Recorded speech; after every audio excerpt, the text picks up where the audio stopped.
Hello, everyone. I am back, and I'm so glad that you made it here again.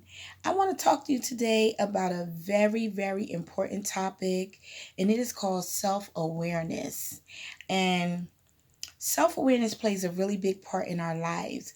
Right now, I am self aware and I'm confident in myself that I am on this YouTube platform and I'm videotaping with my hair in these twisties right now. I washed my hair yesterday and I twisted it up and I didn't take it out because I wanted it to stay in for at least 2 days so that I could see how my natural hair is going to turn out. And maybe I'll make a video to show y'all what products I use and how the final hairstyle is going to look. Maybe I will, maybe I won't. But talking about self-awareness, I am confident in myself and I'm aware that this is who I am. So that's basically what I'm going to talk to you about today. So stay tuned for what's coming up next because I'll be right back after this little presentation that I put together as a new YouTuber. And I hope you'll like my introduction. See you in a moment.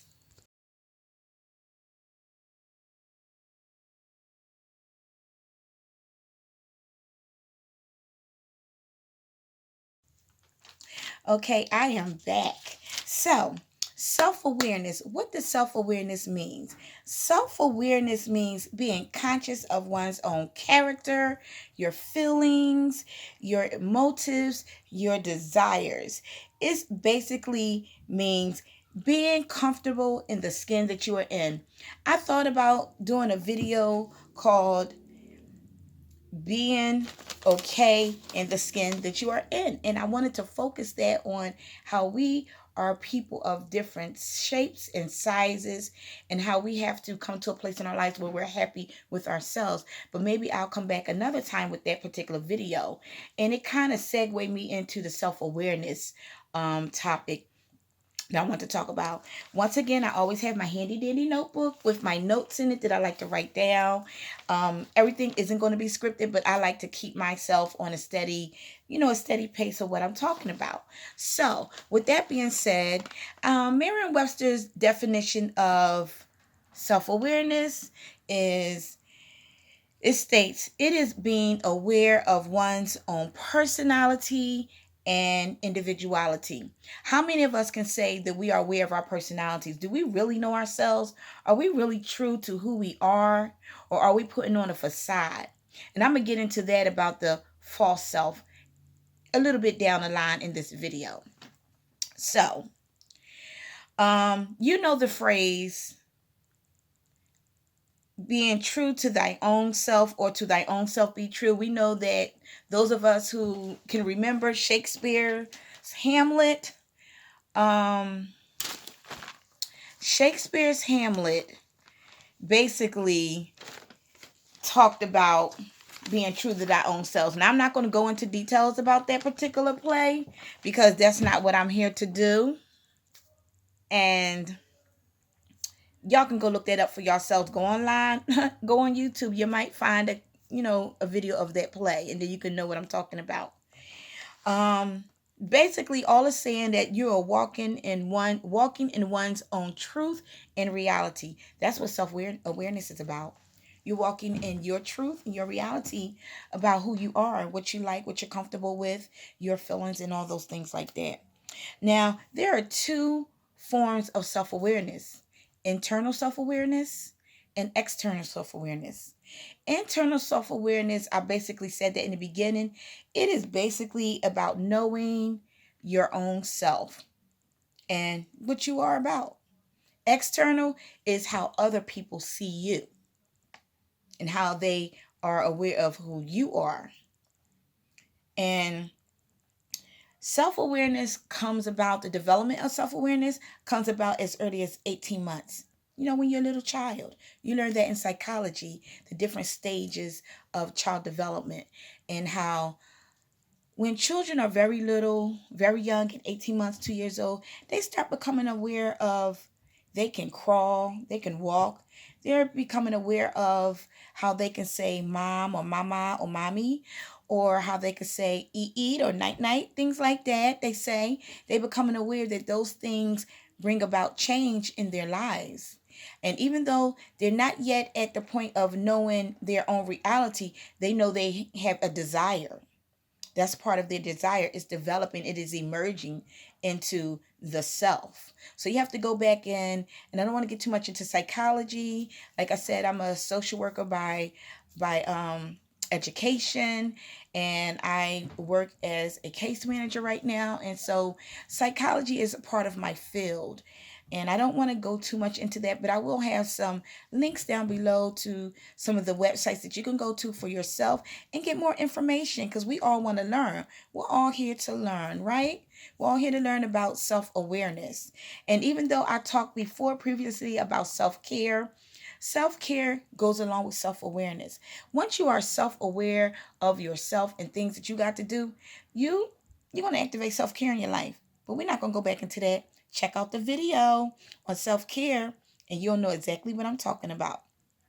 So let's move on. We're not going to make this video long. We're just going to talk, okay? So, self-awareness. I found a website called the Self-Awareness Guide created by someone named Guy Farmer.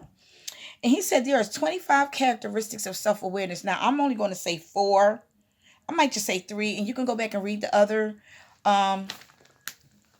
22 characteristics, because that's a lot to put down right now. Okay, so number 1, he says a self-aware person is able to look inside themselves. So they able to check out themselves, go inside themselves and learn, okay, what's going on with me? This is what I like to do. This is what I don't like to do. This is how I'm feeling right now. That is a self-aware person. They are learning, or they have already learned the things that, what you say, make them tick, the things that make them happy, the things that give them the feelings that they need to know that they can do it. They're all right. They the best person that they can be, because they've already mastered self-care, and they've already mastered the steps they needed to take to be in a position of the self-awareness where they are okay in the skin that they're in. They're okay and they know their reality. They are happy and they walking in their own truth and reality, right? It says a self-aware person can manage their own emotions and they can deal with the emotions of others. So when you get to that place where you're learning how to manage your feelings, you'll be able to talk with and work with others who are not feeling so well. You won't be so quick to be negative. You'll be able to talk to them in a calm manner, or find out how you can help them fix the situation. Now, don't get me wrong, we all have situations in our lives, and even as a self-aware person, we still got to deal with some things. But as a self-aware person, you've already wrote down the steps on how to get yourself from point A to point B, right? Yeah, that's what you've done. So some tips that I want to give you as a person to, to help you as a self-aware person. And, it'll also help with your self-image. 1, learn positive affirmations. Be okay and be able to say, you know what, I got this today. I'm going to do it. I'm going to make some plans. I'm going to reach the sky. I'm going to get my dreams to do what they need to do, because we talked about this early on in one of my other videos. Dreams demand a hustle. So whatever I have to do to get to my dreams, I'm going to face my reality and be aware that I can do it. Right? Second thing, let me throw this out there. Even though I'm talking about self-awareness, I'm not talking about self-esteem. Self-esteem is a part of that, but that's not the focus of this. Obviously, you have to have some kind of high self-esteem to be self-aware of what you already want to do, what you're already about, your reality and your truth. But when you're talking about self-esteem, you have to be very careful, because we don't want to go into the areas of talking about low self-esteem, because self-esteem in itself is a judgment on oneself, an evaluation on yourself. So when we delve into what self-esteem is, that's what we're going to be doing. And right now, we're not talking about evaluating ourselves as far as our self-esteem. Okay, that's a whole nother topic that we can get into at another time. Maybe that's going to be a topic for another YouTube video. I really don't know. But right now, my other tip is for us to, I'm looking at my handy dandy papers, y'all.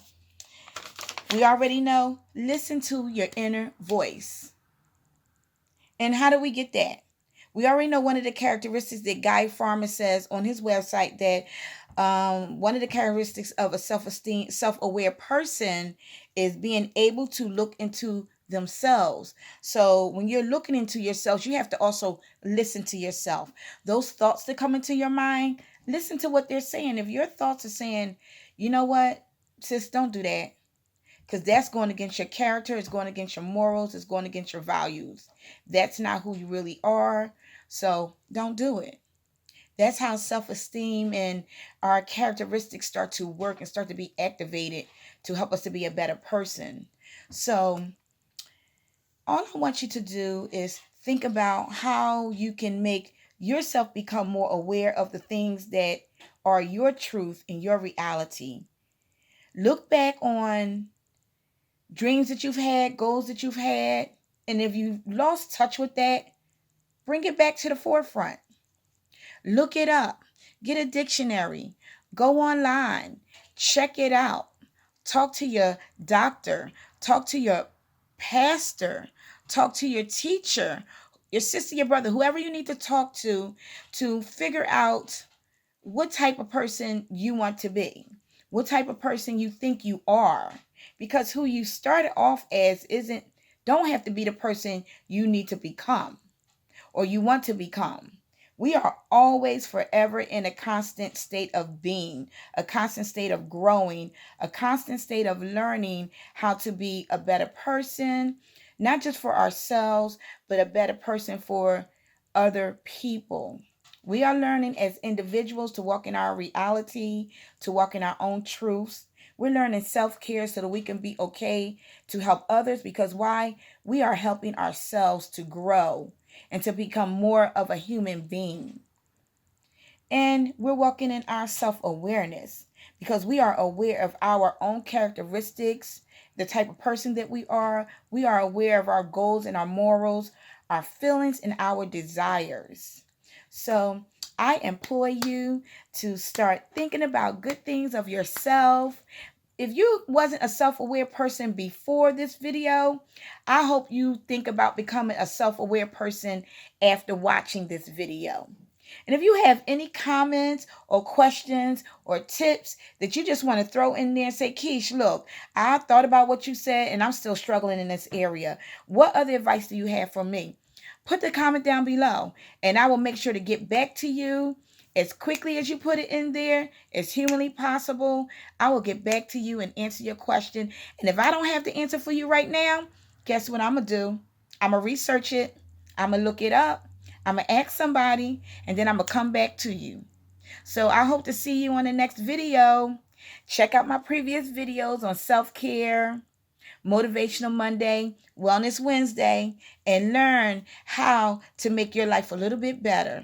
And try to be more positive. We want to be in a positive mind frame, a positive state, right? So that we can just keep moving towards our goals. See you next time.